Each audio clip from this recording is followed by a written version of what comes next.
Hello everyone, आज की इस वीडियो में हम आपके स्कॉलरशिप एग्जाम यानी कि मेधावी परीक्षा की प्रिपरेशन के लिए प्रैक्टिस सेट को सॉल्व करेंगे। तो आइए शुरू करते हैं। तो ये जो प्रैक्टिस सेट है क्लास 5th के लिए है। आपके एग्जाम में आपको 2 आवर्स मिलेंगे। कितने आवर्स मिलेंगे? 2 आवर्स मिलेंगे और 120 मार्क्स का आपका एग्जाम होगा, जिसमें 60 क्वेश्चंस होंगे। आपका जो एग्जाम होगा वो ऑब्जेक्टिव टाइप होगा। यहाँ पर देख लेंगे आपका जो एग्जाम है उसमें कितने सेक्शन होंगे। तो फर्स्ट होगा क्वांटिटेटिव एप्टीट्यूड जो कि 20 मार्क्स का होगा। सेकंड होगा रीजनिंग एबिलिटी 20 मार्क्स का। लैंग्वेज फर्स्ट में आपको 5 क्वेश्चन आएंगे 10 मार्क्स के। लैंग्वेज सेकंड में इंग्लिश में 5 क्वेश्चन आएंगे 10 मार्क्स के होंगे। नेक्स्ट होगा general awareness and current affair, जिसमें आपको 10 क्वेश्चन दिए जाएंगे 20 मार्क्स के। नेक्स्ट होगा last text book questions. Subject होंगे आपके ईवीएस, एसएसटी, हिंदी, इंग्लिश। इसमें से आपको क्वेश्चन दिए जाएंगे 20 जो कि 40 मार्क्स के होंगे। तो आपको समझ में आ गया होगा कि आपका जो एग्जाम है इसका फॉर्मेट कुछ इस तरीके का होगा।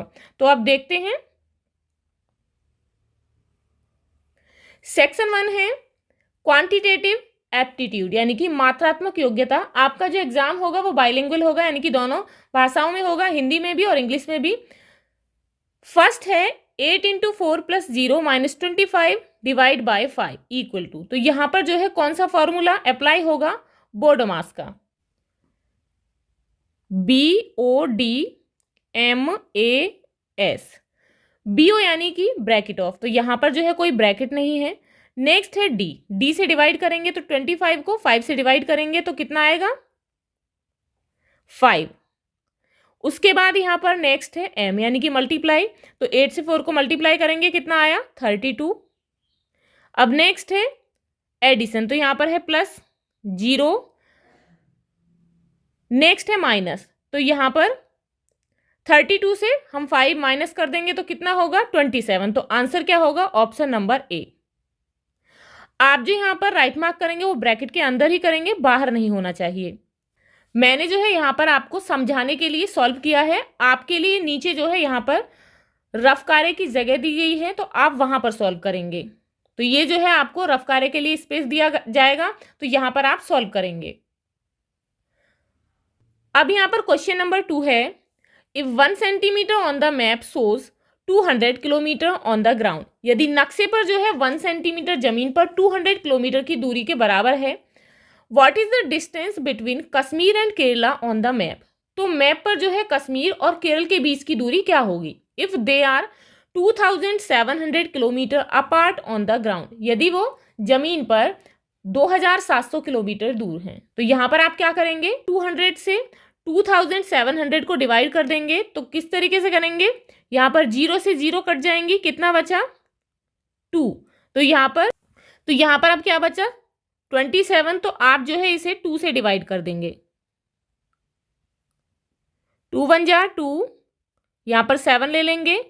2 3 जार 6। 7 से हमने 6 को माइनस किया, कितना बचा? 1। अब यहां पर पॉइंट ले लेंगे और यहां 0 लिख लेंगे, तो कितना हो गया? 10। 2 5 जार 10। तो आंसर कितना आया? 13.5। तो यहां पर जो है आंसर होगा ऑप्शन नंबर 3। अब यहां पर नेक्स्ट क्वेश्चन है, What will be the area of a rectangle whose length is 15 centimeter and perimeter is 90 centimeter? एक रेक्टेंगल का क्षेत्रफल क्या होगा जिसकी लंबाई कितनी है? 15 सेंटीमीटर है और उसका पेरीमीटर 90 सेंटीमीटर है। तो इसके लिए आप क्या करेंगे? तो यहां पर जो है ये लेंथ है और यहां पर ये पेरीमीटर है। तो पेरीमीटर का फॉर्मूला क्या होता है? P = 2L + B। अब यहां पर जो है पेरीमीटर है 90, तो 90 = 2 और लेंथ कितनी है? 15 सेंटीमीटर है। 15 + B, तो हमें क्या निकालनी है? ब्रेथ निकालनी है। अब यहां पर हम क्या करेंगे? इसका जो पेरीमीटर है इसे 2 से डिवाइड कर देंगे, तो कितना आ गया? 90 का 45 = अब यहां पर 15 है + B। तो क्या करेंगे हम? इसके लिए B = ये जो है इधर आ जाएगा, तो कितना होगा यहाँ? 45 - 15। अब 45 में से हम 15 माइनस करेंगे तो कितना बचेगा? 30। यानी कि इसकी जो ब्रेथ होगी वो कितनी होगी? 30 सेंटीमीटर। अब यहाँ पर हमें क्या फाइंड आउट करना है, इसका एरिया निकालना है। एरिया का फॉर्मूला क्या होता है, area equal to length into breadth. अब इसकी लेंथ कितनी है 15 सेंटीमीटर और हमने ब्रेथ अभी निकाली है कितनी है 30 सेंटीमीटर। तो 15 से 30 में हम मल्टीप्लाई कर देंगे, तो मल्टीप्लाई करने पर कितना आता है 450 सेंटीमीटर स्क्वायर। तो आंसर कितना होगा, ऑप्शन नंबर 2। अब यहां पर नेक्स्ट क्वेश्चन है, Dhruv is a student of class 5। Dhruv जो है कक्षा 5 का एक स्टूडेंट है। Dhruv the teacher has taught him how to divide whole numbers. Dhruv के टीचर ने उसे जो होल नंबर है उन्हें भाग करना सिखाया है। फाइंड द क्वोशिएंट, भागफल, क्वोशिएंट कहते हैं भागफल को, एंड रिमाइंडर और जो शेषफल है, and also to check the division, और उसे डिवीजन को चेक करना भी सिखाया है। Dhruv made the following conclusions. अब ध्रुव ने जो है ये कुछ कंक्लूजन्स निकाले हैं while learning the operation of division of whole numbers, जब उसने होल नंबर्स को डिवीजन करना सीखा। तो फर्स्ट है the quotient is always smaller than the dividend. जो क्वोशिएंट होता है वो डिविडेंड से, तो यहां पर देख लेंगे पहले क्वोशिएंट किसे कहते हैं, डिविडेंड किसे कहते हैं। यहां होता है डिवाइजर, यहां होता है डिविडेंड, और यहां होता है क्वोशिएंट, और नीचे होता है रिमाइंडर। तो फर्स्ट क्या कहा है यहां पर कहा है कि the quotient is always smaller than the dividend. जो क्वोशिएंट होता है वो डिविडेंड से यानी कि इससे हमेशा छोटा होता है, तो बिल्कुल सही है। नेक्स्ट है the product of the quotient and the divisor is always equal to or less than the dividend. जो यहाँ पर डिवाइजर है और क्वोशिएंट है, यदि हम इसकी मल्टीप्लाई करते हैं तो या तो डिविडेंड से कम आता है या इक्वल आता है, तो बिल्कुल सही है ये भी। नेक्स्ट है dividend equal to divisor into quotient plus reminder, तो बिल्कुल सही है। डिविडेंड किसके बराबर होता है, हम जब डिवाइजर और क्वोशिएंट की मल्टीप्लाई करेंगे और उसमें जो रिमाइंडर होगा उसे जोड़ देंगे तो इसके बराबर हो जाएगा। नेक्स्ट है the reminder is greater than the divisor. जो रिमाइंडर होता है यानी कि जो शेषफल होता है वो हमेशा डिवाइजर से बड़ा होता है, तो ये गलत है। तो आंसर क्या होगा, ऑप्शन नंबर डी, यानी कि ऑप्शन नंबर डी जो है वो गलत है। तो यहां पर किसमें है ये 2 में, तो आंसर होगा ऑप्शन नंबर 2। अब यहां पर क्वेश्चन है, a train travels a distance of 166 kilometre in 1 hour. एक ट्रेन जो है वो 1 घंटे में 166 किलोमीटर की दूरी तय करती है। What will be the distance travelled by the train in 1/2 hours. तो ट्रेन द्वारा जो है 6.5 घंटे में कितनी दूरी तय की जा सकती है। तो 1 घंटे में कितनी दूरी तय करती है 166 किलोमीटर। तो यहां पर सबसे पहले क्या करेंगे, तो क्या करेंगे हम 2 × 6 कितने होते हैं 12, 12 में 1 प्लस किया कितने हो गए 13। तो यहां हम क्या लिखेंगे 13/2। तो हम 166 को मल्टीप्लाई कर देंगे किससे 13/2 से। तो हमने 2 से इसे काटा कितना हुआ 2 8 जार 16, 2 3 जार 6। अब हम क्या करेंगे 83 को 13 से मल्टीप्लाई कर देंगे, तो मल्टीप्लाई करने पर आंसर आता है 1079। तो आंसर होगा ऑप्शन नंबर 3। अब यहाँ पर नेक्स्ट क्वेश्चन है, choose the option which shows common multiples of 3, 4 and 6। तो यहाँ पर जो है सबसे पहले देखेंगे 18, 24। तो 18 जो है वो 4 के टेबल में नहीं आता है। नेक्स्ट है 8 एंड 12, तो 8 जो है वो 3 के टेबल में नहीं आता है। नेक्स्ट है 6 एंड 9, तो 6 और 9 जो है वो 4 के टेबल में नहीं आते हैं। नेक्स्ट है 12 एंड 24, तो 12 और 24 जो है वो 3, 4 एंड 6 तीनों ही टेबल में आते हैं। तो आंसर क्या होगा ऑप्शन नंबर 4। अब यहाँ पर नेक्स्ट है, look at the chart and select the correct answer for 7, 8, 9 and 10 question. यहाँ पर एक क्वेश्चन के नंबर दिए गए हैं, इनके लिए आपको सही आंसर बताना है। The following chart display the liking of students for various games. ये जो चार्ट है ये अलग अलग खेलों के लिए छात्रों की पसंद को प्रदर्शित करता है। तो क्रिकेट यहाँ पर दिया गया है 1 स्टार, कितने बच्चों को शो करता है 30 स्टूडेंट्स को। तो क्रिकेट के लिए कितने हैं 1, 2, 3, 4, 5। तो 5 को जो है 30 से मल्टीप्लाई करेंगे तो कितना आएगा 150। अब यहाँ पर नेक्स्ट है 1, 2, 3, तो 3 को 30 से मल्टीप्लाई करेंगे कितना हुआ 90। नेक्स्ट है 1, 2, 3, 4, तो 4 के लिए कितना हुआ 120। नेक्स्ट है 1, 2, 3, 4, 5, 6, तो 6 स्टार हैं, तो 6 को हम 30 से मल्टीप्लाई करेंगे तो कितना हुआ 180। अब यहाँ पर क्वेश्चन है, what is the number of students who like kho kho. आपको बताना है कि खो खो पसंद करने वाले विद्यार्थियों की संख्या कितनी है। तो खो खो जो गेम है उसे पसंद करते हैं 120, तो आंसर होगा ऑप्शन नंबर 2। नेक्स्ट है, which game is the least liked by the students. कौन सा खेल सबसे कम पसंद किया गया है। तो सबसे कम किया गया है फुटबॉल, तो आंसर होगा ऑप्शन नंबर 2। अब यहाँ पर नेक्स्ट है, how many more students like kabaddi than football. कितने छात्र फुटबॉल की तुलना में कबड्डी को अधिक पसंद करते हैं। तो यहाँ पर जो है कबड्डी के कितने स्टूडेंट हैं 180 और फुटबॉल के कितने हैं 90। तो 180 से 90 को माइनस करेंगे तो कितना आएगा 90। तो आंसर कितना होगा ऑप्शन नंबर 4। अब यहाँ पर नेक्स्ट है, Rahul family has 6 members and 4 Elder and 2 kids. Rahul के परिवार में 6 सदस्य हैं जिसमें 4 बड़े हैं और 2 बच्चे हैं। ही बॉट अ केक, उन्होंने एक केक मंगाया, and divided equally it among his family members, और इसे अपने परिवार के सदस्यों के बीच में बराबर बांट दिया। If both the kids together get 1/3 of the cake, यदि दोनों बच्चे जो हैं केक का 1/3 भाग लेते हैं, how much is left for elders, तो बड़ों के लिए कितना भाग बचा है। तो हम पूरे केक को रिप्रेजेंट करेंगे 3/3 से। बच्चों ने कितना लिया है 1/3। अब 3/3 से हम 1/3 को माइनस कर देंगे तो कितना बचा 2/3। तो आंसर कितना होगा ऑप्शन नंबर 3। अब बच्चों यहाँ पर जो है आपको रफ कार्य करने के लिए स्पेस दिया गया है, तो यहाँ पर आप रफ कार्य करेंगे। जितने भी क्वेश्चंस हैं वो आप यहाँ पर सॉल्व करेंगे। यहाँ पर आपको जगह दी गई है सॉल्व करने के लिए।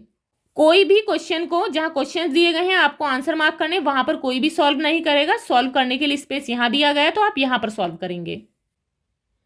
अब यहां पर सेक्शन बी है, रीजनिंग एबिलिटी। क्वेश्चन है, complete the given figure by selecting the correct option. सही विकल्प चुनकर दी गई आकृति को पूरा कीजिए। तो यहां पर ये फिगर दी गई है, तो यहां पर देख लेंगे ये डिजाइन है यहाँ पर बना हुआ, तो यहाँ पर जो है कौन सी आकृति होगी। तो यहाँ पर जो है ऑप्शन नंबर 3 आएगा। इट मीन्स यहाँ पर ये आकृति होगी इस तरीके से, तो आंसर होगा ऑप्शन नंबर 3। अब यहाँ पर क्वेश्चन नंबर 12 है, complete the given figure by selecting the correct option. यहाँ पर भी आपको सही ऑप्शन चूज करना। तो यहाँ देखेंगे यहाँ पर सर्कल है, यहाँ पर ट्राइंगल है, यहाँ भी ट्राइंगल है, तो यहाँ पर क्या आएगा, यहाँ सर्कल आएगा। तो आंसर क्या होगा ऑप्शन नंबर 1 होगा, क्योंकि यहाँ पर ट्राइंगल है, यहाँ पर गलत है सर्कल, और इसमें जो सर्कल है बीच में नहीं है। तो आंसर होगा ऑप्शन नंबर 1। अब यहाँ पर क्वेश्चन नंबर 13 है, complete the given figure by selecting the correct option. यहाँ पर भी सही ऑप्शन को चूज करना है। तो यहाँ पर जो है कौन सी फिगर होगी, तो यहाँ पर जो फिगर होगी, क्योंकि यहाँ पर भी कंप्लीट करना है ये गोला, सर्कल जो है बीच में और ऊपर की तरफ चाहिए इस तरीके से, और इसमें एम बना होना चाहिए। तो इसके लिए कौन सी फिगर होगी, तो आंसर होगा ऑप्शन नंबर 3। अब यहां पर क्वेश्चन नंबर 14 है, Reena was facing her school at the beginning. Reena जो है शुरुआत में अपने स्कूल की ओर मुंह करके खड़ी थी। She turn clockwise to face west. अब वो जो है बाद में घड़ी की दिशा में घूमकर पश्चिम की ओर मुड़ गई। What angle did she turn through. तो उसने जो है किस कोण में टर्न किया। तो क्लॉकवाइज घूमी है, तो क्लॉकवाइज यानी कि 12-1, तो इस तरीके से घूमती है क्लॉकवाइज जो है इस तरीके से। तो यहाँ पर स्कूल की तरफ फेस करके खड़ी है। वो कितना घूमी है, तो यहाँ पर सी टर्न क्लॉकवाइज, तो क्लॉकवाइज वो घूमी वेस्ट तक, यानी कि यहाँ से जो है वो इस तरीके से, यहाँ पर क्या है साउथ है और यहाँ पर वेस्ट है, तो वो पश्चिम दिशा में घूमी है। तो यहाँ से यहाँ तक कौन सा हो गया 90, और फिर यहाँ से यहाँ तक हो गया, तो वह कितने कोण में घूमी है, तो वो जो है 180 डिग्री यानी कि 180 डिग्री में घूमी है। तो आंसर होगा ऑप्शन नंबर 2। अब यहाँ पर क्वेश्चन नंबर 15 है, count the number of triangles in the given figure. इस फिगर में आपको जो है बताने हैं कि कितने इसमें ट्राइंगल्स हैं। तो कितने ट्राइंगल हैं काउंट कर लेंगे। यहाँ पर 1 2 3 4, उसके बाद यहाँ पर एक कंप्लीट इस तरीके से होगा 5, फिर इस तरीके से होगा 6। अब जो है यहाँ पर ये पूरा जो है पूरा हो गया एक, तो कितने हो गए 7। तो आंसर क्या होगा ऑप्शन नंबर 1, इसमें 7 ट्राइंगल्स हैं। क्वेश्चन है, select the word to which the last word is related in the same way as the first word is related to the second word. जैसे पहला शब्द दूसरे से रिलेटेड है, उसी प्रकार से उस शब्द का आपको चयन करना है जो लास्ट शब्द से उसी प्रकार रिलेटेड है। तो यहाँ पर जैसे कि लायन डैन में रहता है, हॉर्स कहाँ रहेगा, तो हॉर्स रहता है स्टेबल में, तो आंसर होगा ऑप्शन नंबर 3, हॉर्स से रिलेटेड है स्टेबल। अब ये क्वेश्चन है find the missing number from the given option. यहाँ पर जो है दिए गए ऑप्शन से आपको जो है मिसिंग नंबर फाइंड आउट करने हैं। तो यहाँ पर देखेंगे यहाँ 3 है और यहाँ पर 7 है, तो 3 को जब 2 से मल्टीप्लाई करेंगे तो कितना आएगा 6, और उसमें 1 प्लस करेंगे तो कितना आया 7। अब इसी तरीके से 7 को मल्टीप्लाई किया 2 से, 7 2 जार 14, 14 में प्लस किया 1, कितना हुआ 15। अब यहाँ पर नेक्स्ट क्या नंबर है 31 है, यानी कि 15 को 2 से मल्टीप्लाई करेंगे प्लस 1 तो कितना हुआ 31। अब 31 को 2 से मल्टीप्लाई करेंगे तो कितना हुआ, तो 62 हुआ। तो 62 में हम 1 प्लस कर देंगे, कितना हो गया 63। तो आंसर होगा ऑप्शन नंबर फर्स्ट। अब यहाँ क्वेश्चन है what will come in place of question mark in the given series. इस सीरीज में जो है क्वेश्चन मार्क की जगह क्या आएगा, तो यहाँ पर देखेंगे पहले first 2 number 12 into 10 is equal to 120, यानी कि 12 को 10 से गुणा करेंगे कितना आया 120। अब 25 को 10 से गुणा करेंगे तो कितना आएगा 250, यानी कि 250। तो आंसर क्या होगा ऑप्शन नंबर 4।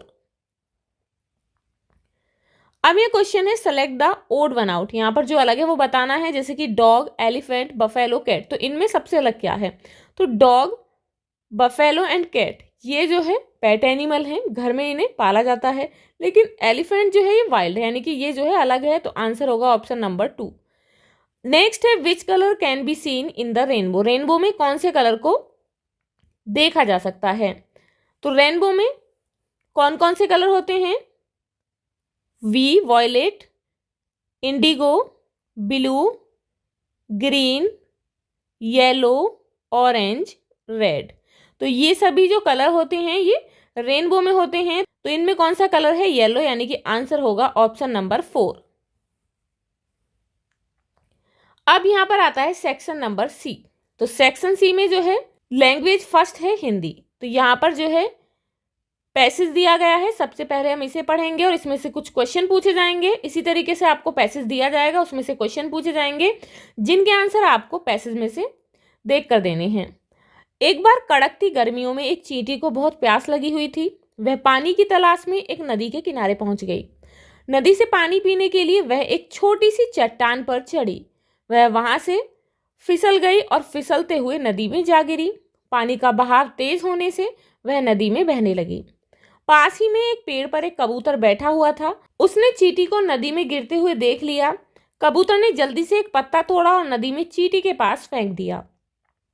चींटी उस पत्ते पर चढ़ गई। अब कुछ देर बाद चींटी किनारे लगी और वह पत्ते से उतरकर सूखी जमीन पर आ गई। उसने पेड़ की तरफ देखा और कबूतर को धन्यवाद दिया। उसी दिन शाम को एक शिकारी जाल लेकर कबूतर को पकड़ने आया। कबूतर पेड़ पर आराम कर रहा था और उसे शिकारी के आने का कोई भी अंदाजा नहीं था। चींटी ने शिकारी को देख लिया और जल्दी से पास जाकर शिकारी के पांव पर जोर से काटा। चींटी के काटने पर शिकारी की चीख निकल गई और कबूतर जाग गया और उड़ गया। अब यहाँ पर क्वेश्चन है कि इस कहानी से आपको क्या सीख मिलती है। तो यहाँ पर ऑप्शन है कर भला तो हो भला, कर बुरा तो हो बुरा, कर भला तो हो बुरा, इनमें से कोई नहीं। तो आंसर क्या होगा कि कर भला तो हो भला, यानी कि आप अच्छा करोगे तो आपके साथ भी अच्छा ही होगा। तो आंसर होगा ऑप्शन नंबर 1। अब क्वेश्चन है चींटी नदी में कैसे गिरी। तो यहाँ पर ऑप्शन है कूद कर, फिसल कर, चल कर, उछल कर। तो कैसे गिरी थी, फिसल कर गिरी थी। तो आंसर होगा ऑप्शन नंबर 2। कबूतर ने चींटी को नदी में डूबने से कैसे बचाया। तो यहाँ पर ऑप्शन है उसकी तरफ रस्सी फेंक कर, उसकी तरफ गेंद फेंक कर, या फिर उसकी तरफ पत्ता फेंक कर, या उसकी तरफ लकड़ी फेंक कर। तो कैसे बचाया था, पत्ता फेंक कर। तो आंसर होगा ऑप्शन नंबर 3। नेक्स्ट है कड़कती शब्द का पर्यायवाची क्या है। कड़कती शब्द का तो यहाँ पर ऑप्शन है बहुत अधिक, बहुत कम, हल्का फुल्का, एक समान। तो कड़कती का मीनिंग होता है बहुत अधिक। तो आंसर होगा ऑप्शन नंबर 1। नेक्स्ट है कबूतर को शिकारी से बचाने के लिए चींटी ने क्या किया। तो क्या किया था, ऑप्शन है यहाँ पर जोर से चिल्लाया, शिकारी को जोर से काटा, कुछ नहीं किया, कबूतर को धीरे से काटा। तो आंसर क्या होगा ऑप्शन नंबर 2, शिकारी को जोर से काटा। अब यहाँ पर है लैंग्वेज फर्स्ट उर्दू, तो जिसकी लैंग्वेज उर्दू है तो वो उर्दू करेंगे और जिसकी हिंदी है तो वो हिंदी करेंगे। अब यहाँ पर है सेक्शन डी, लैंग्वेज सेकंड है English. Buddha walked on fearlessly, जो बुद्ध थे वो निर्भय होकर यानी कि बिना डर के चलते रहे। Angulimal ran as fast as he could, अब अंगुलीमाल जो डाकू था वह इतनी तेज दौड़ा जितनी वह दौड़ सकता था। But could not catch up with him, लेकिन उन्हें नहीं पकड़ सका। ही स्वोर, उसने कसम खाई। एंड साउटेड एट बुद्धा, और बुद्ध पर चिल्लाया। But Buddha smiled kindly at him, लेकिन जो बुद्ध थे वह उसकी ओर मुस्कुराए, बहुत ही दयालुता से मुस्कुराए। And continue to walk through the forest, और उन्होंने फॉरेस्ट जंगल में चलना जारी रखा। कंटिन्यूड जारी रखा, वो निरंतर चलते गए। This went on for several hours, ये सब चीजें जो है कई घंटों तक चली। And Angulimal was tired at last, और अंत में जो अंगुलीमाल रॉबर था वो थक चुका था। एंड सेट डाउन, और वो बैठ गया। Buddha stood in front of him, अब बुद्ध क्या है, बुद्ध जो है उसके सामने खड़े हो गए। His face was shining with kindness for the robber, अब उनका चेहरा जो था वो रॉबर उस डाकू के लिए काइंडनेस दयालुता से शाइनिंग चमक रहा था। Who are you man asked Angulimal, Angulimal ने उनसे पूछा कि तुम कौन हो। Why do you travel through this forest alone, alone यानी कि अकेले, तुम इस जंगल में क्यों घूमते हो, क्यों यात्रा करते हो। Aren't you afraid of Angulimal, क्या तुम्हें अंगुलीमाल से डर नहीं लगता। Why couldn't I catch you, मैं तुम्हें क्यों नहीं पकड़ सका, क्यों नहीं पकड़ पाया। What magic do you possess, तुम्हारे पास क्या जादू है। कौन पूछता है, अंगुलीमाल पूछता है। बुद्ध रिप्लाइड जेंटली, बुद्ध ने बहुत ही जेंटली विनम्रता से उत्तर दिया। I am a friend of yours and I have come to the forest to help you, मैं जो है वो तुम्हारा ही मित्र हूँ और तुम्हारी मदद करने के लिए इस जंगल में आया हूँ। I have come to save you from further sin, मुझे जो है I have come to save, मैं तुम्हें बचाने आया हूँ आगे करने वाले पाप से, यानी कि आगे जो पाप होने वाला है, तुम जो आगे कार्य करोगे, पाप करोगे, मैं तुम्हें उनसे बचाने आया हूँ। I am not afraid of you, मुझे तुमसे डर नहीं लगता। बिकॉज आई लव यू, मैं तुम्हें स्नेह करता हूँ, प्रेम करता हूँ। As I love all other man, जैसा कि मैं अन्य सभी लोगों से करता हूँ। My magic is the magic of kindness for all living creatures, मेरा जो मैजिक है, जादू है, ये जो दयालुता का जादू है वो सभी जीवित प्राणियों के लिए है।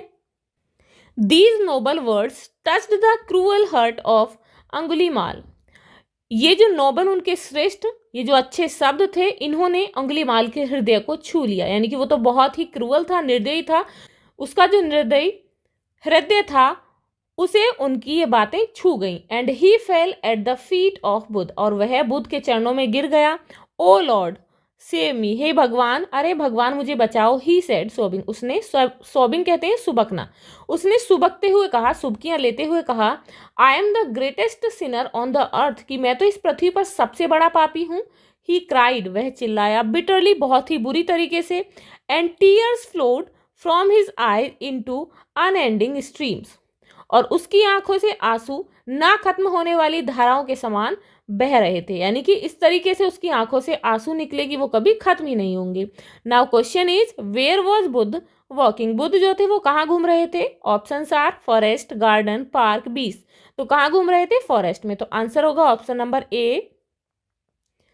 नेक्स्ट है, find the words from the passage which mean the quality of being kind, यहाँ पर जो है पैसेज से आपको वर्ड बताना है कि कौन सा वर्ड जो है इस सेंटेंस के लिए यहाँ पर the quality of being kind, तो उसे क्या कहेंगे, पजेस, मैजिक, साइनिंग या फिर काइंडनेस। तो यानी कि जिसमें काइंड, दयालु होने की क्वालिटी हो तो उसे कहेंगे काइंडनेस, दयालुता, तो आंसर होगा ऑप्शन नंबर डी। नेक्स्ट है, who asked to Buddha who are you man, किसने जो है बुद्ध से पूछा कि तुम कौन हो, लॉर्ड ने, अंगुलीमाल ने, फॉरेस्ट ने या फिर लिविंग क्रिएचर ने, तो किसने पूछा था, अंगुलीमाल ने, तो आंसर होगा ऑप्शन नंबर बी। अब यह क्वेश्चन है, what is the verb in the sentence he swore and shouted at Buddh, उसने कसम खाई और वह बुद्ध पर चिल्लाया।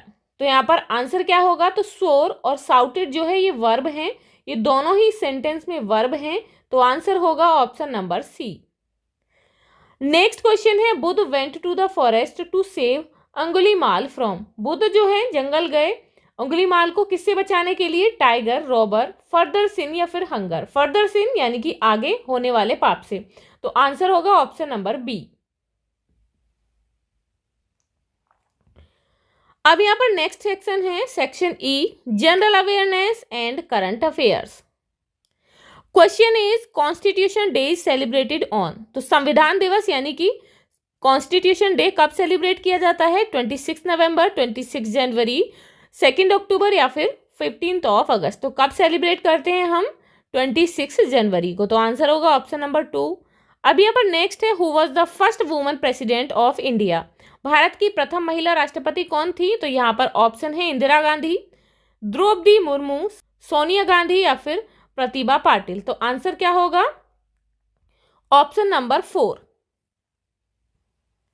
तो आंसर होगा option number 4, Pratibha Patil.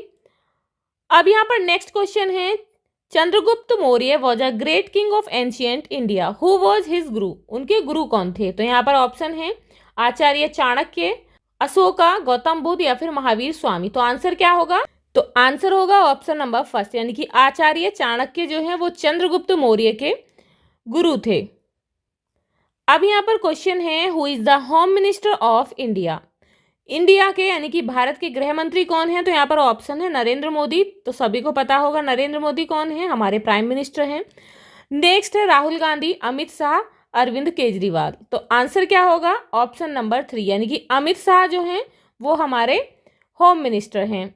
Next है, व्हाट इज ऑर्गेनिक फार्मिंग। जैविक खेती क्या होती है? तो यहाँ पर ऑप्शन है फार्मिंग यूजिंग ऑर्गन्स यानी कि अंगों का उपयोग करके खेती की जानी, या फिर फार्मिंग यूजिंग ऑर्गेनिज्म या फिर जीवों का उपयोग कर खेती, या फिर फार्मिंग यूजिंग इंसेक्टिसाइड्स कीटनाशकों के प्रयोग से खेती, या फिर farming using plant and animal waste या फिर पौधे और पशु अपशिष्ट का उपयोग करके खेती। तो आंसर क्या होगा? ऑप्शन नंबर 4 यानी कि farming using plant and animal waste.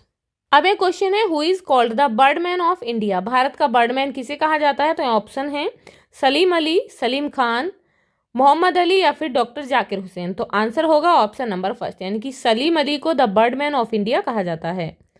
अब ये नेक्स्ट है, Veer Bal Diwas was celebrated on 26 December 2022, it is related to. Veer Bal Diwas जो है ये 26 दिसंबर 2022 को मनाया जाता है। तो ये जो है किससे रिलेटेड है? बर्थडे ऑफ पंडित जवाहरलाल नेहरू, जवाहरलाल नेहरू के जन्मदिन से है। तो ये गलत है क्योंकि जवाहरलाल नेहरू का जो बर्थडे है वो कब सेलिब्रेट किया जाता है? 14 नवंबर को।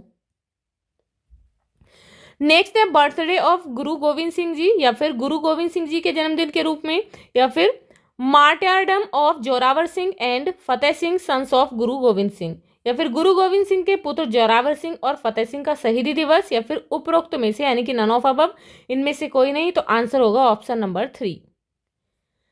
अब यहाँ पर क्वेश्चन है, Sushruta a great Indian scholar was related to the field of.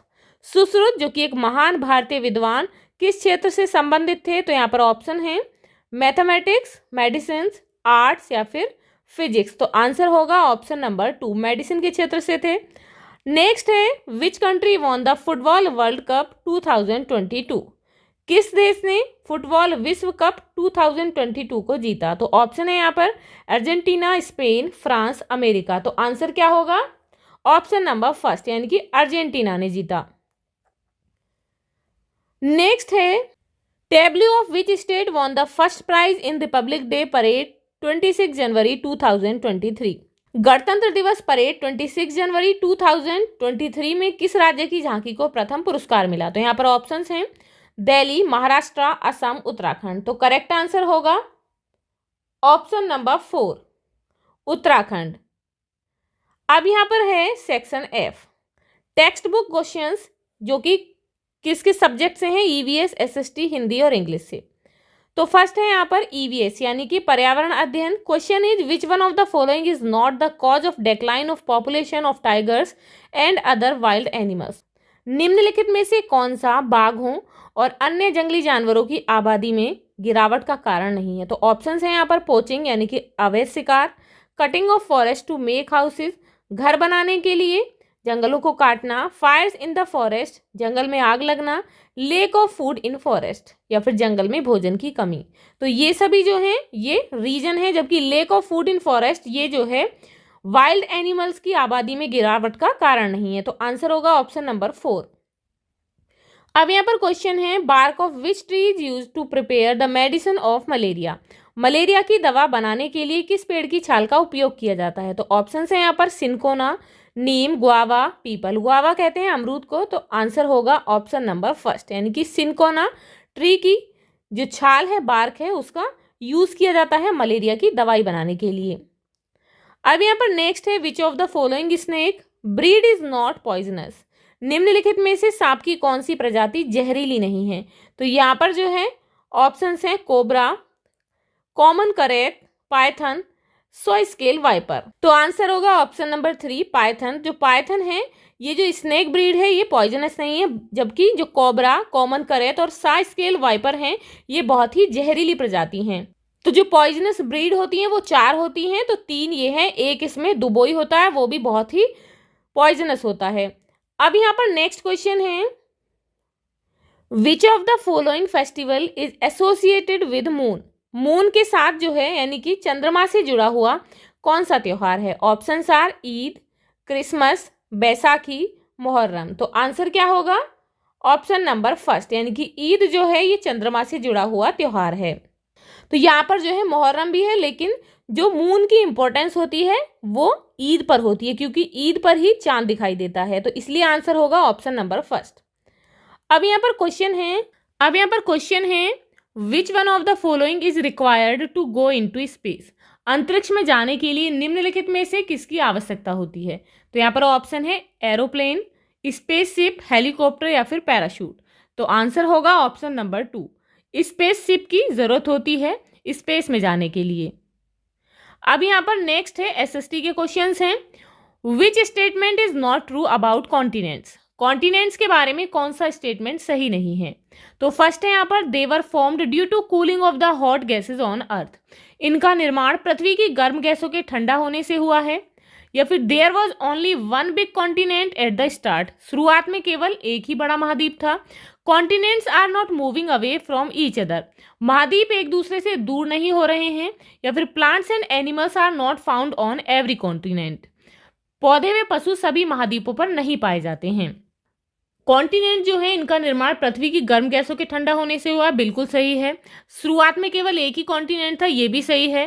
Plants and animals are found on every continent, तो ये भी सही। केवल जो थर्ड ऑप्शन है ये गलत है कि continents are not moving away from each other, की जो कॉन्टिनेंट है वो एक दूसरे से दूर नहीं हो रहे हैं, तो ये गलत है, क्योंकि शुरुआत में केवल एक ही कॉन्टिनेंट था, जब वो दूर हुए तभी अलग अलग बने। तो आंसर होगा ऑप्शन नंबर 3। अब यहाँ पर नेक्स्ट क्वेश्चन है, which of the following is not the type of volcano. इनमें से कौन सा जो है ज्वालामुखी का एक प्रकार नहीं है। ऑप्शन है यहाँ पर डोरमेंट यानी कि प्रसुप्त, एक्सटिंक्ट यानी कि विलुप्त, एक्टिव या फिर डोमिनेंट। तो आंसर होगा ऑप्शन नंबर 4 यानी कि डोरमेंट, एक्सटिंक्ट और एक्टिव ये जो है वॉल्केनो के प्रकार हैं, जबकि डोमिनेंट ये कोई प्रकार नहीं है। क्वेश्चन है, वी नो हम जानते हैं that equator is the line, कि इक्वेटर जो है वो लाइन है विच डिवाइड्स अर्थ इनटू 2 पार्ट, जो पृथ्वी को 2 भागों में बांटती है। Now choose the incorrect statement from the following. अब आपको इनमें से जो गलत स्टेटमेंट है वो बताना है। तो फर्स्ट है, equator is the largest latitude. भूमध्य रेखा जो है सबसे बड़ी अक्षांश रेखा है। All latitudes are equal in diameter, सभी जो अक्षांशीय रेखाएं हैं व्यास में बराबर होती हैं। या फिर there are 179 latitudinal lines on earth, पृथ्वी पर जो है 179 अक्षांश रेखाएं हैं। या फिर all latitudinal line are imaginary, सभी अक्षांश रेखाएं काल्पनिक होती हैं।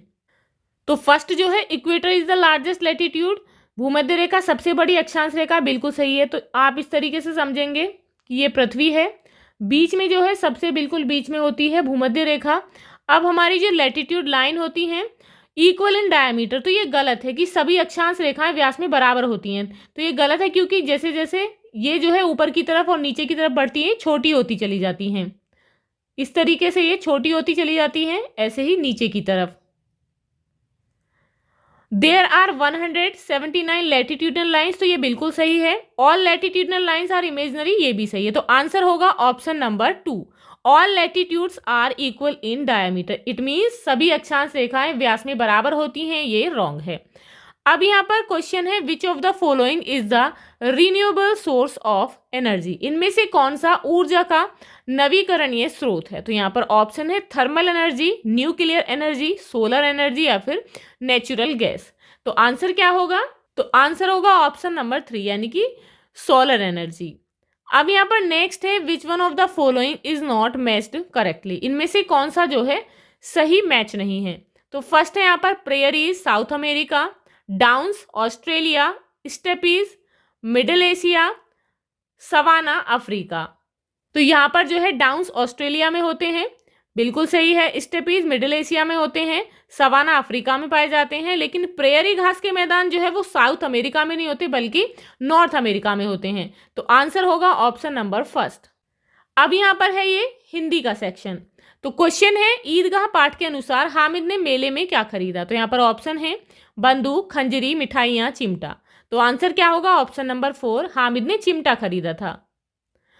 अब यहाँ पर नेक्स्ट है बाघ आया उस रात कविता के कवि हैं। तो ऑप्शन है यहाँ पर नागार्जुन, सुभद्रा कुमारी चौहान, रविंद्रनाथ टैगोर, रामधारी सिंह दिनकर। तो इसका सही आंसर क्या होगा ऑप्शन नंबर फर्स्ट यानी कि नागार्जुन जो है इस कविता के कवि हैं। अब नेक्स्ट है किसी को मारने से ज्यादा बहादुरी उसे बचाने में है, यह सीख हमें किस पाठ से मिलती है। तो ऑप्शन है यहाँ पर बिशन की दिलेरी, जोड़ा सांकों वाला घर, बाघ आया उस रात, एक दिन की बादशाह। तो आंसर क्या होगा, आंसर होगा ऑप्शन नंबर फर्स्ट बिशन की दिलेरी। इस पाठ से हमें सीख मिलती है कि मारने से ज्यादा बहादुरी उसे बचाने में है, जैसे कि वह तीतर को बचाता है। अब यहाँ पर नेक्स्ट है छोटी सी हमारी नदी पाठ की पंक्तियां नीचे दी गई हैं, कौन सी पंक्ति पाठ से नहीं है। तो यहाँ पर फर्स्ट है छोटी सी हमारी नदी टेढ़ी मेढ़ी धार।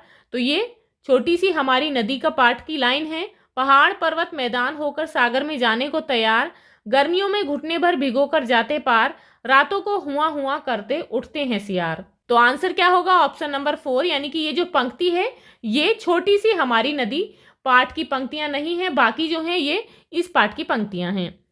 अब यहाँ पर क्वेश्चन है पाठ्यपुस्तक अनाज, रामायण, गेहूं, इन शब्दों के लिए कौन सा विकल्प सही नहीं है। तो ऑप्शन है यहाँ पर पाठ्यपुस्तक जातिवाचक संज्ञा है, अनाज जातिवाचक संज्ञा है, रामायण व्यक्तिवाचक संज्ञा है, गेहूं जातिवाचक संज्ञा है। तो यहाँ पर जो है गेहूं जातिवाचक संज्ञा नहीं है बल्कि गेहूं क्या है व्यक्तिवाचक संज्ञा है। गेहूं जो है अनाज में आता है, अनाज जातिवाचक संज्ञा है, बिल्कुल सही है, लेकिन अनाज के अंदर गेहूं आता है इसलिए ये व्यक्तिवाचक संज्ञा है। तो आंसर होगा ऑप्शन नंबर 4। अब यहाँ पर है इंग्लिश सेक्शन। क्वेश्चन है who is the poet of the poem Topsy turvy land. Topsy turvy land जो है इस पोएम के पोएट कौन है। तो यहाँ पर ऑप्शन है Lois Lebenski, Russell Field, H.E. Wilkinson, Jane Negro. तो आंसर होगा ऑप्शन नंबर 3, H.E. विलिंसन जो है वो टॉप्सी टर्वी लैंड के पोएट हैं। अब यहाँ पर नेक्स्ट है where was Robinson Crusoe. Robinson Crusoe कहाँ था। तो यहाँ पर ऑप्शन है ऑन अ बोट, एक नाव पर, अलोन ऑन एन आइलैंड, किसी आइलैंड पर थे अकेले, इन अ टाउन, एक टाउन में, या फिर इन द सी, समुद्र में। तो आंसर होगा option number 2, alone on an island, एक आइलैंड पर अकेले थे। अब यह क्वेश्चन है Gulliver a seller was one caught in the land of. एक बार जो गुलिवर सेलर था, नाविक था, एक लैंड पर पकड़ा गया, जायंट्स के साथ, ड्वार्फ्स बोनों के साथ, इंडियंस या फिर ट्रीज। तो आंसर होगा ऑप्शन नंबर फर्स्ट यानी कि जायंट्स थे। अब यहाँ पर नेक्स्ट है which pair is wrongly matched. कौन सा जो पेयर है वो गलत तरीके से मैच किया गया है। ऑप्शंस आर, तो यहाँ पर फ्लॉक ऑफ बर्ड्स बिल्कुल सही है, पक्षियों का बेड़ा या पक्षियों का समूह कह सकते हैं, कॉयर ऑफ सिंगर्स, सिंगर्स का समूह, स्कूल ऑफ फिश ये भी सही है। तो बंच ऑफ फ्लावर्स नहीं होता है, bunch of grapes, bunch of बनाना। तो इस तरीके से कहेंगे फ्लावर्स जो है बुकेड होता है यानी कि बुके ऑफ फ्लावर्स। तो आंसर होगा ऑप्शन नंबर फर्स्ट, ये जो है इसमें रॉन्गली मैच्ड है। अब यहाँ पर क्वेश्चन है select the word that doesn't mean same as unhappy. यहाँ पर जो है उस वर्ड को सेलेक्ट करना है जो अनहैप्पी के यानी कि अनहैप्पी जिसका सेम अनहैप्पी के जैसा मीनिंग नहीं है। अनहैप्पी मीन्स होता है दुखी। अब यहाँ पर ऑप्शन है फ्राइटेंड। तो फ्राइटेंड का मीनिंग होता है डरा हुआ। नेक्स्ट है सैड। तो सैड का मीनिंग भी क्या होता है दुखी। सोरोफुल यानी कि सोरोफुल दुखी, दर्द से भरा हुआ।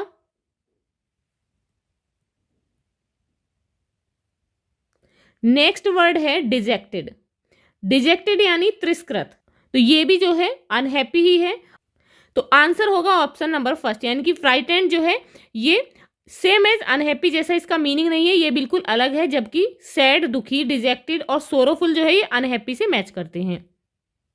तो आप अच्छे से इस प्रैक्टिस सेट की तैयारी करेंगे, इसे सॉल्व करेंगे और देखेंगे कि आपने कितना सीखा। आपके लिए दूसरा प्रैक्टिस सेट जल्दी ही अपलोड कर दिया जाएगा। तो मिलते हैं नेक्स्ट वीडियो में। If you like this video, please like and share, and if you are new on this channel, please subscribe the channel. Thank you.